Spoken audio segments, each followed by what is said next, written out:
పంట వేసే సమయంలో యూరియా కోసం క్యూలు, పంట పండాక అమ్ముకోవడానికి పడిగాపులు, హమ్మాలీల కొరత, లారీలు రాకపోవడం రైతులకు శాపమైంది. తెలంగాణ రాష్ట్రంలో రైతుల పరిస్థితి దయనీయంగా మారింది. నిజామాబాద్ జిల్లాలో కడుపు మండిన రైతులు రోడ్డెక్కుతున్నారు. దొడ్డు రకం ధాన్యం పండించడమే పాపమా అంటున్నారు.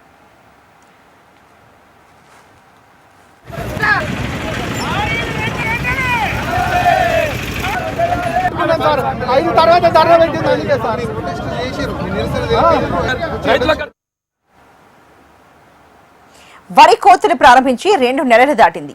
ధాన్యం కొనుగోలులో తీవ్ర జాప్యం జరుగుతూనే ఉంది. ఇప్పటి వరకు 45% ధాన్యాన్ని మాత్రమే కొనుగోలు చేశారు అధికారులు. హమ్మాలీల కొరత, లారీల జాప్యం, కొనుగోలు కేంద్రాల జాప్యంతో ప్రైవేట్ వ్యాపారులకు, దళారులకు తక్కువ ధరకే ధాన్యాన్ని అమ్ముకోవాల్సిన పరిస్థితి ఏర్పడింది. ధాన్యం కళ్లాల్లోనే నిలిచిపోవడంతో ఆందోళనకు గురవుతున్నారు రైతులు. దొడ్డు ధాన్యం పండించిన రైతులు ఆగ్రహాన్ని వ్యక్తం చేస్తున్నారు. ప్రభుత్వం తొందరగా ధాన్యాన్ని కొనుగోలు చేస్తే రైతుల ఖాతాలోకి డబ్బులు వస్తే ఖరీఫ్ పంటలకు ఉపయోగపడతాయంటున్నారు. వరి ధాన్యం ఆ ధాన్యాన్ని కొనుగోలు చేయాలని ఎలాంటి షరతులు లేకుండా, ఎలాంటి కడత లేకుండా కొనుగోలు చేయాలని మేము ఇప్పుడు ఉమ్మరాజు దగ్గరకు వచ్చాము. కడత ఉంటేనే మేము దించుకుంటాం, లేకపోతే దించుకోము, తోటలు మాకు అసలే వద్దు అని చెప్పడం జరిగింది.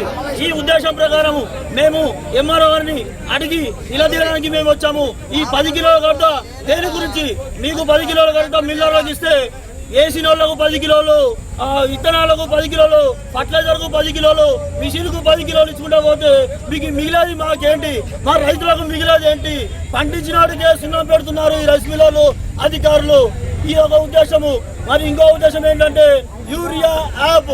ఈ యూరియా యాప్ అనేది ఎక్కడ లేదు, మన దగ్గర ఎందుకు? ఈ యూరియా యాప్ ద్వారా చదువుకున్న రైతు ఉన్నాడు, చదువుకోని రైతు ఉన్నాడు. చదువుకోని రైతు స్మార్ట్ ఫోన్ వాడట్లేదు, స్మార్ట్ ఫోన్ వాడనాడు ఫర్టిలైజర్ యాప్ ఎలా డౌన్లోడ్ చేసుకుంటాడు, ఎలా బుక్ చేసుకుంటాడు?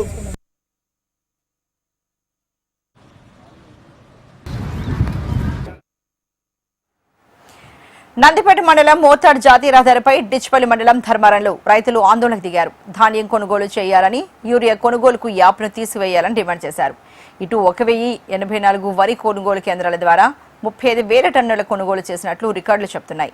వరి కోతలు దాదాపు పూర్తవుతున్నాయి. దొడ్లు, వరి పంట సాగు చేసిన వారి పరిస్థితి ప్రశ్నార్థకంగా మారిపోయింది. ఐకేపీ సెంటర్లలో దొడ్డు వడ్లు కొనుగోలు చేయట్లేదు.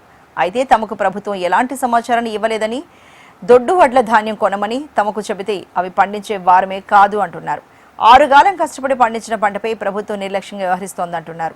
తమను ప్రభుత్వమే ఆదుకోవాలని రైతులు ఆవేదన వ్యక్తం చేస్తున్నారు.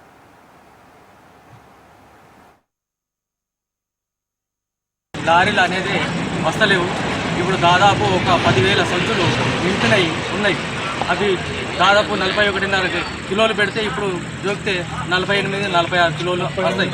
38, 36 వస్తాయి. అంతా తరుగు ఇస్తారు. మళ్ళా ఈ సొసైటీ వాళ్ళు కూడా ఒక 3 కిలోలు కడతా అదనంగా తీసుకుంటున్నారు. రైస్ మిల్లర్లు కుమ్మక్కాయి, వీళ్ళు కుమ్మక్కాయి, ఏదైనా సొసైటీ వాళ్ళు ఒక రెస్పాన్స్ లేదు, ఏం లేదు. మళ్ళీ ఈ రైతులకు కావాల్సింది ఏంటంటే ముఖ్యంగా ప్రతిరోజు ప్రతి ధాన్యాన్ని కొనుగోలు కొని ఎంబట్టే పొద్దున పెట్టి కాంటా పెట్టి సాయంత్రం కల్లా లోడ్ చేసే విధానం చేయాలి. ఇదొకటి వడగళ్ళ వానలు అనేది సమస్యలు వస్తున్నాయి. ఇది మాకు ఇంకా ఏంటంటే ప్రకృతి అనేది మాకు కర్ణిస్తుంది కాబట్టి మేము ఎంతనో ఇంత బాధలకు వెళ్ళి బయటపడుతున్నాం. వడ్లను కూడా ఎంబట్టే తీసుకోవాలని కోరుకుంటున్నాం.